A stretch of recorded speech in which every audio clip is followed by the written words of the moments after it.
লাউ রান্না হবে, পেঁয়াজ কাটা হয়েছে, এখন বসিয়ে দেব।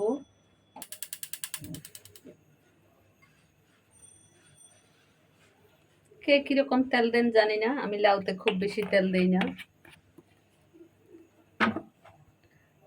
আসসালামু আলাইকুম, কেমন আছেন সবাই? আশা করছি সবাই ভালো আছেন। আমি নীলুফা, সিলেট থেকে। আলহামদুলিল্লাহ, আপনাদের দোয়ায় আল্লাহর রহমতে আমি ভালো আছি। রসুনের টুকরাটা দিয়ে দিলাম, একটু আদাও দেব। আমি লাউতে সবসময় একটু আদাও দেই, তো প্রত্যেক দিনের মতো একটু আদা আর রসুনের টুকরাটা দিয়ে দিলাম, কারণ একটু রসুন না দিলে লাউটা ভালো হবে না। কাঁচামরিচ গুলো দিয়ে দিলাম, পেঁয়াজটা দিয়ে দিলাম।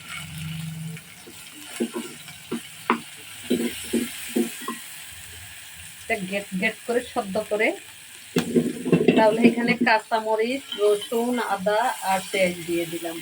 এখন নাড়াচাড়া করে আদা আর রসুনটা গলিয়ে নেব। দেশের যে পরিস্থিতি, কারোর সাথে কারো কোনো কথা হচ্ছে না, দেশের বাইরে যারা আছে তারা বাংলাদেশে ফোন দিয়ে মানুষকে পাওয়া যাচ্ছে না, দেশের পরিস্থিতির সাথে তাল মিলাই চলতে পারতেছি না, আসলে সময়ও কাটছে না। তো এই অবস্থা, সবাই দোয়া করবেন দেশের পরিস্থিতিটা যেন খুব তাড়াতাড়ি আল্লাহ তাআলা আমাদেরকে ভালো করে দেন, দেশ যেন অসুস্থতা থেকে সুস্থ হয়ে পড়ে, আমরাও যেন দোয়া করি। আমি হলুদটা দিয়ে দিলাম, মরিচের গুঁড়া দেব না।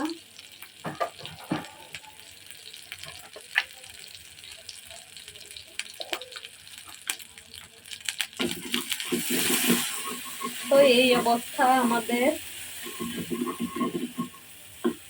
লবণটা দেই নাই। আপনারা কে কিরকম দেন জানি না, তা আমি এইভাবে করি বসাই। লম্বা কাটা এভাবে করিয়ে বসাই। বেজে গেছে নিচে,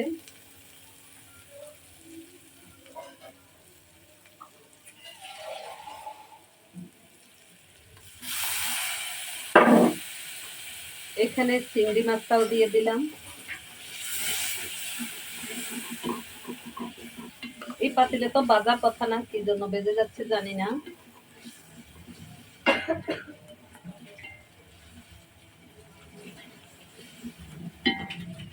তো এই হলো, একটু পানি দিচ্ছি, এটা দিয়ে ভালো করে কষাবো, বা লাগলে আর একটু দিয়ে আরো ভালো করে কষাবো। কষিয়ে তারপর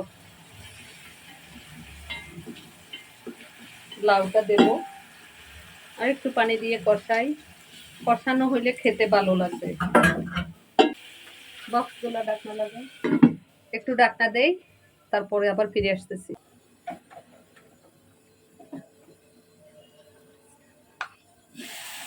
এই হলো অবস্থা, কষানির অবস্থা হলো এই। তা আমি এখন লাউটা দেই।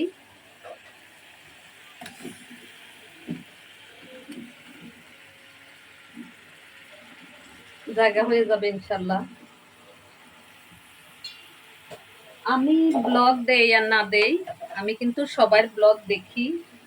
অনেকদিন থেকে নেটের সমস্যা, কারেন্টের সমস্যা, সব দিকে মিলায় নেট তো নাই, পাওয়া যায় না। আমার আফার সাথে আমেরিকাতে আলাপ করছি, অনেকদিন হয়ে গেছে, ঠিক মতো একটু আলাপ করতে পারি না, হোয়াটসঅ্যাপ যায় না, তো ওনার সাথে আলাপে আর করা হয় না, এই অবস্থা চলে।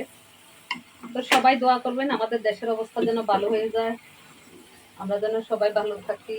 আজকে এই ছোট্ট লাউটা 80 টাকা দিয়ে আনলাম। ছোট্ট লাউটা 80 টাকা। যে দাম জিনিসপত্রের, কেনার কোনো সাধ্য নাই। টাকনাটা দিয়ে দেই, পরে জল দেওয়া লাগে না লাউতে, যদি লাগে সামান্য দেব। আমি আবার লাউ রান্না করলে কোনো মরিচ দেই না, শুধু কাঁচা মরিচ ছাড়া, শুকনা মরিচের গুঁড়া দেই না, শুধু একটু হলুদ দেই, সামান্য একটু জিরা দেই। এই হলো আমার লাউ রান্না। আর একটু আদা রসুন বাটা, ধনিয়ার গুঁড়া থাকলে দেই সামান্য, ধনিয়ার গুঁড়া না দিলেও চলে। এই হয়েছে লাউর কালার। একটু সাদাটে হয়, ভালো লাগে খেতে।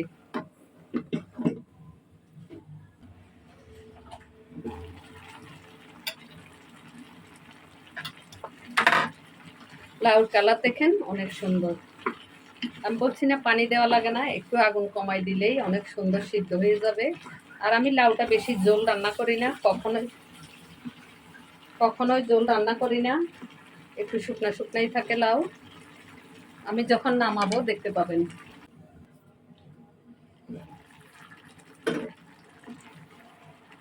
সুন্দর একটা সিদ্ধ হয়েছে, অনেক ভালো লাগে দেখতে। কালারটা এরকমই হবে। এখনো লাউটা হয় নাই, লবণটা সেকে নেই, একটু লবণ লাগবে, লবণ লাগবে।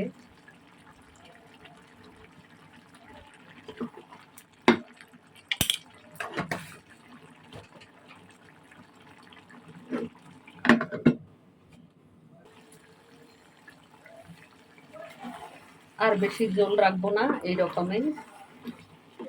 তো এগুলো হয়ে গেছে, আমি এখন ধনিয়া পাতাটা দিয়ে নামাই ফেলবো। একটু বেশি ধনিয়া পাতা দিলে বেশি ভালো লাগে। এই হইলো আমার লাউ। আমি লাউ বেশি ঝোল টোল রান্না করি না, এরকমই রান্না করি বেশিরভাগ সময়। আরো লাউ রান্না আমার দেখেছেন আপনারা, এইরকমই। আল্লাহ হাফেজ, ভালো থাকবেন।